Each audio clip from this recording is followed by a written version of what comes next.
Selanjutnya marilah kita simak bersama sambutan Presiden Republik Indonesia, Bapak Prabowo Subianto.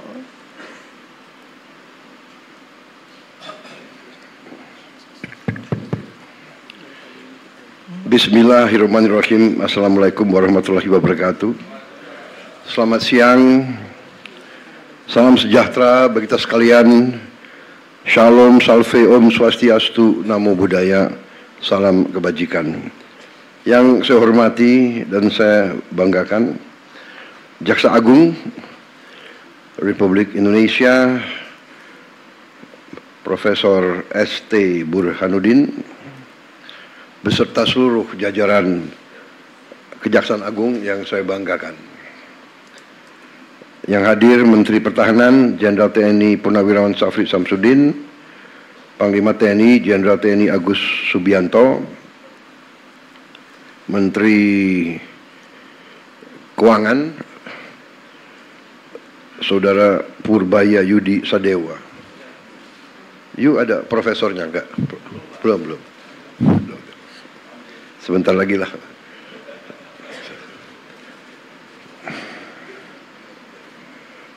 Menteri Sekretaris Negara Saudara Prasetyo Hadi. Udah dokter? Belum dokter? Saya juga belum.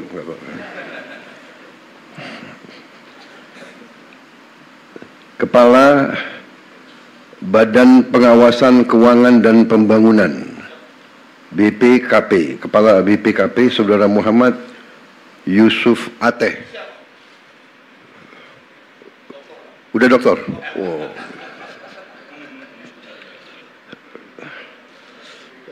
Siapa yang belum saya sebut? Saudara-saudara sekalian, hadirin undangan serta rekan-rekan pers dan media yang saya hormati. Saudara-saudara, tentunya selalu tidak henti-hentinya kita panjatkan puji syukur kehadirat Allah Subhanahu wa taala, Tuhan Maha Kuasa, Tuhan Maha Besar. Segala kebaikan, karunia, kesehatan yang kita terima. Sehingga hari ini kita bisa hadir di Kejaksaan Agung untuk menghadiri suatu acara walaupun simbolis, tapi acara penting, yaitu penyerahan uang pengganti kerugian negara sebesar 13 miliar triliun, sorry. Enggak kita bayangkan ya uangnya. 255 miliar 244 juta 538 rupiah dan 149.000 rupiah. Saudara, saya ucapkan terima kasih dan penghargaan kepada semua jajaran, terutama Kejaksaan Agung yang telah dengan gigih bekerja keras untuk bertindak melawan korupsi, manipulasi, penyelewengan. Saudara-saudara, 13 triliun ini kita bisa memperbaiki renovasi 8.000 sekolah lebih. 8.000 lebih sekolah. Kalau satu kampung nelayan kita anggarkan 22 miliar, kampung untuk nelayan dengan fasilitas yang selama 80 tahun Republik Indonesia berdiri tidak pernah diperhatikan dan tidak pernah diurus. Sekarang kita memperbaiki, kita membangun desa-desa nelayan dengan fasilitas modern. Rencananya sampai akhir 2026 kita akan dirikan 1.100 desa nelayan. Tiap desa itu anggarannya 22 miliar. Jadi 13 triliun ini berarti kita bisa membangun 600 kampung nelayan.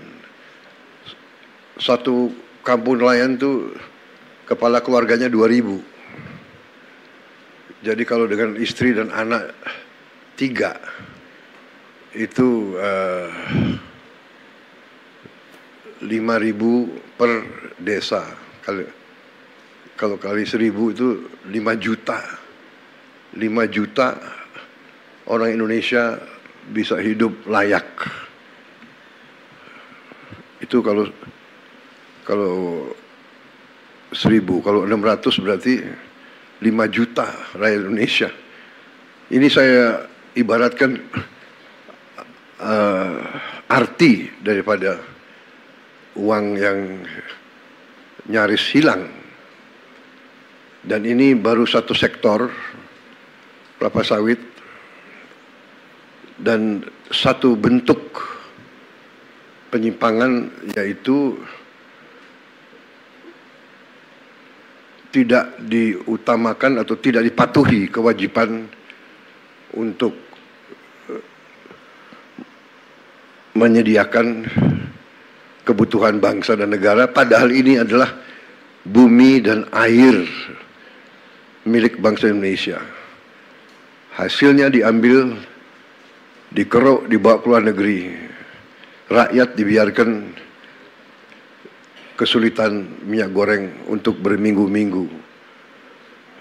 Ini sebetulnya menurut saya ya sangat kejam, sangat tidak manusiawi. Apakah ini benar-benar murni keserakahan atau ini bisa digolongkan subversi ekonomi sebenarnya? Jadi saya sampaikan penghargaan saya kepada kejaksaan, terima kasih. Tapi saya ingatkan masih banyak tugas kita, masih banyak tambang yang ilegal. Kerugian kita juga mungkin puluhan triliun kalau tidak ratusan triliun. Kegiatan-kegiatan ilegal sebagaimana dibuktikan oleh kita beberapa saat yang lalu dengan kita hentikan penyelundupan timah dan turunan-turunannya dari Bangka Belitung oleh